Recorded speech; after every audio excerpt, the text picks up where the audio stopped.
Y continuamos con tu programa Canarias tal cual y del otro lado de la línea y de las cámaras del Zoom, mi amigo Carlos Leáñez, el profesor Carlos Leáñez y su planeta Ñ. Carlos, ¿cómo estás? Bienvenido, buenos días. ¿Cómo estás, mi querido Eduardo? ¿Cómo te va? Qué gusto estar aquí de nuevo. Pues yo encantadísimo, yo te lo digo, es una lástima que esto sea cada 15 días, ¿oíste? Pero bueno, Bueno, el bueno, tiempo no, es como es, como dicen, de lo bueno poco. de lo bueno poco, sí, sí, bueno, pero no tampoco, ¿no? Mira, Carlos, para el tema de hoy se me ocurre que pudiera ser algo que conversamos el día que te llamé para coordinar la hora y el día que íbamos a hacer esta sección hoy miércoles. Pero tú me comentaste algo que tenía que me dejó sonando y es que no es correcto hablar del diccionario de la Real Academia Española. ¿Por qué? ¿Por qué no es correcto eso? Sí. Pero fíjate, el diccionario de la Real Academia Española, por supuesto que existió y fue la cosa, el canon, pues, de lo que es el léxico de uso corriente. Ahora, desde hace ya varios años, el diccionario de la Real Academia Española es en realidad el diccionario de la Asociación de Academias de la Lengua Española. Cuando uno toma el diccionario que actualmente es el sucesor, pues, del diccionario de la Real Academia Española, es ahora el diccionario de la lengua española. Uno se mete en el sitio web de la Real Academia Española y encuentra DLE, ya no encuentra DRAE como era antes, Ok, ya no es el sino DRAE. DLE, ya no es el DRAE, ya es el DLE, Diccionario de la Lengua Española. ¿Por qué? Porque evidentemente eh, el español es un edificio en donde no hay inquilinos, sino todos somos propietarios. Somos propietarios los venezolanos, son Es propietarios los una uruguayos. comunidad o un condominio. Exactamente, todos somos propietarios. Los españoles son propietarios, los mexicanos son propietarios, los paraguayos son propietarios, etcétera, etcétera. Es decir, todos somos hablantes nativos del español, lo hablamos desde la cuna. Es la fuente de nuestros afectos y de nuestras percepciones primeras, es una fuente esencial de nuestra identidad. Allí expresamos nuestros afectos y también nuestra vida profesional, etcétera, etcétera. Entonces, las maneras de hablar español son diversas alrededor del orbe hispánico. El orbe hispánico es inmenso y cubre el 10% de las tierras que existen en el mundo, ¿no? Y en geografías extremadamente diversas, montañas altísimas, playas, el Pacífico, el Atlántico, el Mediterráneo, el Mar del Norte, etc. Entonces, tenemos que las maneras de hablar español son muy diversas y que tienen que estar recogidas. No hay una habla que es legítima y otra que es ilegítima. No, no es que se habla bien español en Valladolid y mal en Cartagena de Indias. No. Ok. En todas partes se habla español. ¿Por Aunque qué? eso antes era así. Cuando uno decía, Bueno, antes, muy antes. muy antes, exactamente, había el criterio de que la Real Academia Española era la que decidía cuáles eran las palabras que iban para el baile, como decimos en Venezuela, ¿no? Ok. Vamos a ver, primero que todo hay que distinguir lo que es el rol de las academias. Las academias no le dan la partida de nacimiento o el certificado de nacimiento a las palabras. Las academias sencillamente recogen lo que está en el habla esencialmente, en el habla culta media, y una vez que esos usos lingüísticos se sedimentan en el tiempo, entonces lo recogen y lo ponen en el diccionario. Es decir, por eso es que no todas las palabras están en el diccionario, sino aquellas que se han sedimentado. ¿Mm? Ok. Entonces uno se va a encontrar en el diccionario de la lengua española con americanismos, se va a encontrar con palabras propias de Venezuela, venezolanismos, cubanismos, etcétera, etcétera. Y se va a encontrar las palabras de uso corriente, de uso por parte de todos. Por ejemplo, la palabra chaval es un españolismo. porque solo se dice en España, no es que es español general. ¿Mm? No, solamente en España y en algunas regiones más que otras, seguramente, ¿no? Exactamente, y en una época más que otra, etcétera, ¿no? Ujú. También, porque las palabras también entran y salen del diccionario, es decir, en la medida que dejan de ser usadas. Pero te interrumpo un poquito. Cuando tú dices se sedimentan o entran y salen, ¿eso lo sigue regulando la Academia de la Lengua Española? No, eso lo regulan ahora la Asociación de Academias de la Lengua Española. Cuando uno, por ejemplo, fíjate, esta es la ortografía básica de la lengua Ok, española, la estoy para mostrando los que aquí. para los que nos están oyendo nada más, Carlos está Exactamente. mostrando el diccionario, la tapa del diccionario de De la, ortografía básica de la lengua española. exactamente. Ok. Entonces, uno toma el diccionario de la lengua española, la ortografía de la lengua española, la gramática de la lengua española, y verá que aquí está la lista de autores. ¿Cuáles son los autores? La Real Academia Española, la Academia Colombiana de la Lengua, la Academia Ecuatoriana de la Lengua, la Academia Mexicana de la Lengua, la Academia Salvadoreña, Venezolana, Chilena, Peruana, todas las academias de la lengua que hay en el mundo. Perdona que te saque del título, pero ¿y cómo hacen para hacerlo? O sea, porque cada academia tiene varios números de miembros, y son Sí. miembros escogidos, gente muy sabia, muy conocedores del tema. Cada academia vota entonces cuando un término debe ser incorporado y cuando no. Bueno, te repito, digamos, hay el vocabulario de uso corriente. Por ejemplo, la palabra casa es una palabra del español general. Ok. Ahora, la palabra casabe es una palabra venezolana, que es un tipo de pan que se hace, una especie de pan que se Sí, de hace con pan de yuca, yuca, sí. pan de yuca. Bueno, eso es un venezolanismo. Entonces, la Academia Venezolana registra la palabra casabe, le hace una ficha, pone el significado, sus acepciones y lo manda a la Academia de la Lengua, la Real Academia Española, que es la que centraliza estas cuestiones, porque la sede de la Asociación de Academias de la Lengua Española está en la Real Academia Española. Ah, ok. Y justamente la preside normalmente, la preside de oficio, creo, el presidente de la Real Academia Española, pero su secretario general, que es el que actúa y lleva el día a día, es siempre, bueno, por lo menos hasta donde yo recuerdo en el pasado reciente, hispanoamericano. El anterior era cubano y el actual es venezolano, Francisco Javier Pérez, un lexicólogo venezolano muy ilustre, con una obra Tiene extraordinaria. que ser para ser el presidente, me imagino, claro. Extraordinaria y una persona joven además,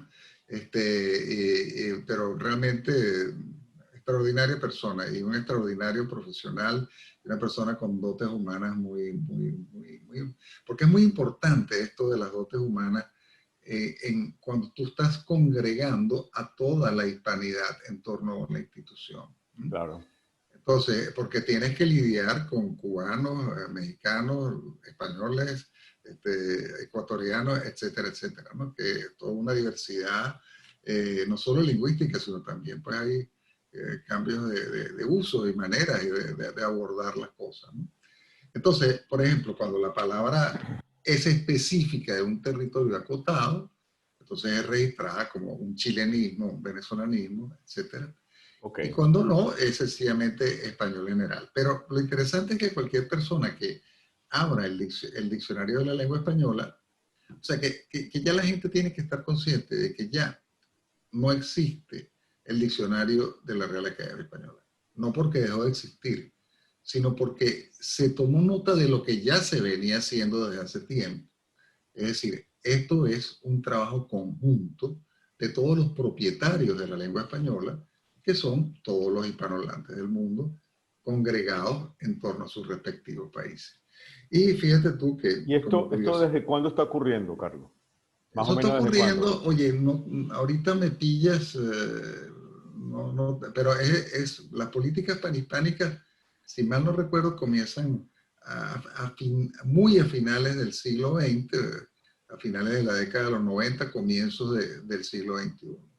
Básicamente, allí fue central fue central, una persona que fue, que presidió la Real Academia Española y que después dirigió el Instituto Cervantes, que se llama Víctor García de la Concha, un hombre un español con unas dotes diplomáticas y políticas y por supuesto lingüísticas extraordinarios, y logró generar lo que las academias han llamado las políticas panhispánicas.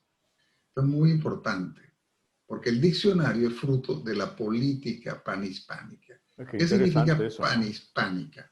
Panhispánica, el prefijo pan significa todo, todo lo hispánico, ¿no? Entonces, como panamericana es todo lo americano, etcétera, ¿no? Pandemia, por cierto, ahí está todo también. Ahí está todo metido. Ahí está el prefijo. Entonces, las políticas lingüísticas panhispánicas son un paso trascendental, porque allí, en definitiva,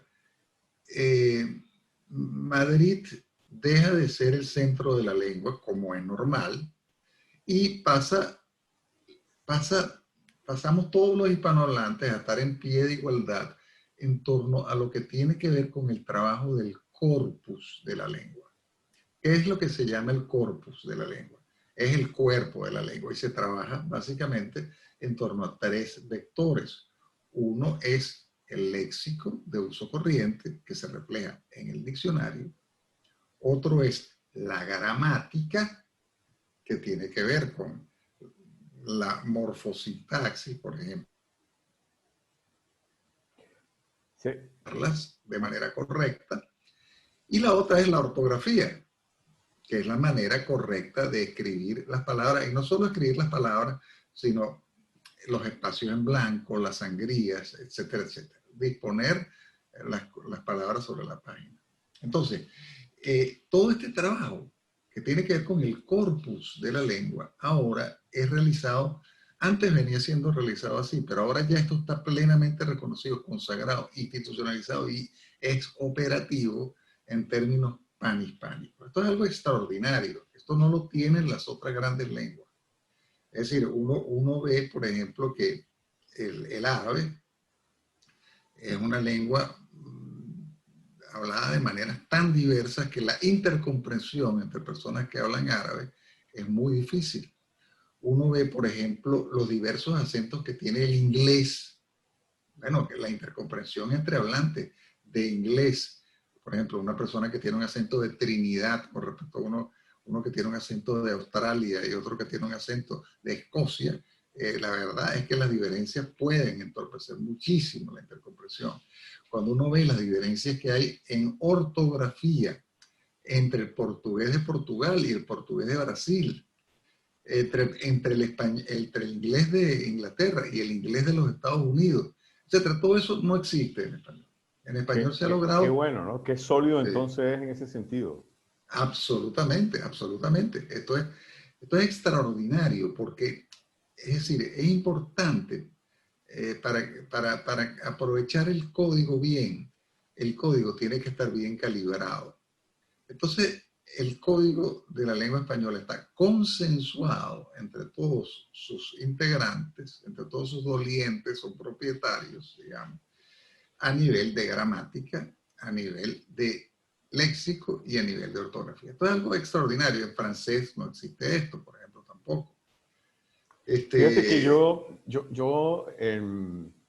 que sí me ha ocurrido cuando uno trabaja en el ordenador, en el Word, que te consigues que en efecto te pone para corrección, te da la posibilidad de corregir la ortografía, pero te hace escoger como 20 diccionarios, español de España, español de Venezuela, de México, y eso cuando he buscado palabras en inglés, es verdad, no hay esa variedad, o sea, no te brinda un programa como el Word, que es el Office, la posibilidad de tener un diccionario de cada país y te dice, bueno, ¿en qué idioma quiere que le corrija, no?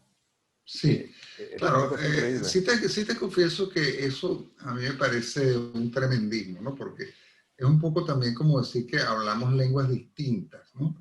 Es decir, nosotros, la intercomprensión entre hispanohablantes es una de las más plenas que existe. Y entre otras razones, por este trabajo panhispánico, que por supuesto es difundido a través de las escuelas, porque el trabajo del corpus después desemboca en los aparatos educativos de los estados.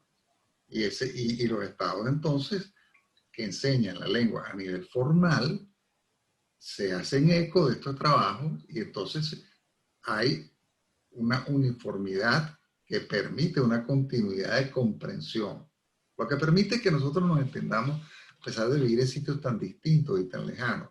Es el hecho de que estemos en comunicación constante y de que estemos aprendiendo unas leyes o unas normas generales más o menos constantes. Por ejemplo, si la gente dice, ay, la ortografía, qué complicado, esto es dificilísimo. Mira, perdóname un momento. La ortografía del inglés es la cosa más endiablada del mundo. La ortografía del francés es la cosa más endiablada del mundo. Por ejemplo, si yo te digo en francés, ils avaient significa ellos tenían, ils avaient. Bueno, esos son allí lo que tú oyes y lo que tú escribes. Más o menos la mitad de las letras que implica escribir ils avaient no se pronuncian. Están allí por razones históricas, etimológicas y gramaticales, pero no se pronuncian. Cuando uno lee la palabra en inglés reading, R-E-A-D-I-N-G, bueno, eso también puede ser la palabra leyendo. Reading es una ciudad de Inglaterra y reading es leyendo. Es decir, tú puedes tener en inglés constantemente, para la misma grafía, pronunciaciones diferentes. Por ejemplo, I have read, yo he leído, R-E-A-D, I read, yo leo, también es R-E-A-D, pero es I y la otra es E. O sea, por ejemplo, la palabra, cuando uno estudia inglés, se da cuenta de que uno nunca puede saber, leyendo, cómo se pronuncia la palabra. No puede saber dónde está el acento tónico de la palabra y no puede saber cómo se pronuncia. Hay una plaza en inglés que se llama Leicester. Bueno, Leicester se escribe Leicester. ¿Cómo yo sé eso? Bueno, me lo tengo que aprender de memoria. No hay manera. Con el uso nada más, sí. No, con el aprendizaje de memoria. Aprender a leer. Mira, yo le enseñé a mis hijas a leer en español, pero habría sido completamente incapaz de enseñarles a leer en francés. Y mi casa se hablaba español y francés, porque mi ex esposa era francesa y hablábamos en la casa los dos idiomas. Pero aprender, enseñar a leer en francés es una cosa que tienen que hacer profesionales. En cambio, en el español es mucho más sencillo. Sea siempre es K, sea y SA siempre es casa, etcétera. Sí, Entonces, bueno, el español en este caso es que se pronuncia como se escribe. no. ¿No? Es decir, es de las lenguas que yo conozco la que más se acerca a eso. ¿No? Ok, pero no en todos los casos, no en todas las palabras, ¿no? No en todas las palabras, porque por ejemplo, hospitales con H, y la H no se pronuncia. Sí, Zapato, si tú lo fueses a escribir según la manera de hablar del sería 90%, con una S y no del con la Z. 95% de los 95% de los hispanohablantes sería con S. Sí, es verdad. ¿Por qué? Porque es solo en Madrid, sus alrededores y algunas zonas de España, donde bueno, se dice zapato. Entonces, bueno, y las zonas donde se cecea. Tú sabes que hay zonas donde se cecea, y se dice siempre, por ejemplo, nosotros, los venezolanos, los mexicanos, la mayoría de los hispanoamericanos, siempre ceceamos. Hay zonas donde se cecea, por ejemplo, en Margarita, en Venezuela, y Sí, es verdad, en el oriente, de zonas, Venezuela. en Sí. zonas de Andalucía. Y hay zonas donde bueno, se marcan diferencias. Por ejemplo, en Madrid, lo que nosotros llamamos piscina, ellos lo llaman piscina. O sea, marcan la S y la C. Y marcan las Zetas también con corazón. Y marcan la Z. Entonces, ¿qué pasa? La ortografía es una convención, porque si todo el mundo comenzara a escribir como pronuncia, como todo el mundo pronuncia un poco distinto, tendríamos divergencia ortográfica. Y la divergencia ortográfica nos llevaría a unas incomunicaciones a través del código escrito. Entonces el código escrito es también una convención, pero es una convención que en el caso del español es muy sencilla y se acerca muchísimo a la manera, bueno, a la oralidad, pero nunca es por completo la oralidad. Y si fuera así, cada quien podría escribir a su manera, porque no, es que esto yo lo pronuncio así. La Y, verdad que y- increíble, y- ¿no? y además, por ejemplo, es decir, la ortografía implica primero que todo reconocer las palabras, ¿no? Por ejemplo, si yo fuese a marcar, si yo me despido de ti y te digo hasta luego, pero también te puedo decir hasta luego, también se puede decir hasta luego. Es decir, Sí, sí, sí, entonces se come las S, hace contracciones, sí, sí. exactamente, puedo aspirar, en vez de decir hasta, puedo decir hasta. Puedo aspirar la S. Entonces sería, y además, podría no dividir la palabra, es decir, no poner hasta y luego, sino pegarla hasta luego, como una expresión contraída Hasta para luego. despedirse. Sí. ¿Entiendes? Mira, Entonces, digamos, la ortografía es clave para que nosotros nos entendamos por escrito.